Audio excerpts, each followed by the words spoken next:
పెద్దపల్లి జిల్లా ధర్మారం మండలం బంజేరుపల్లి గ్రామంలో మిషన్ భగీరథ నీళ్లు రావటం లేదని ఓ యువకుడు వాటర్ ట్యాంక్ పైకెక్కి నిరసన వ్యక్తం చేశారు. తాగునీరు లేక తీవ్ర ఇబ్బందులకు గురవుతున్నామని అజ్మీరా రవి నాయక్ ట్యాంక్ పైకెక్కాడు. అధికారులు వెంటనే స్పందించి నీటిని సరఫరా చేసే విధంగా చర్యలు తీసుకోవాలని, లేని క్రమంలో వాటర్ ట్యాంక్ పై నుంచి దూకేస్తానని బెదిరించారు. అధికారులు అక్కడికి చేరుకుని సర్ది చెప్పి ట్యాంక్ పై నుంచి కిందకి దింపారు.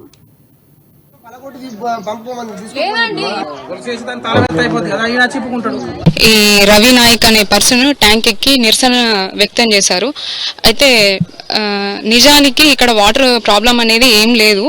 కొంచెం ఎప్పుడన్నా ప్రాబ్లం ఉంటే అక్కడ గ్రిడ్ లో ఏదన్నా పైప్ లైన్లో ఏమైనా రిపేరింగ్లు ఉన్నప్పుడు మాత్రమే మనకి వాటర్ సప్లై అనేది కరెక్ట్గా ఉండదు.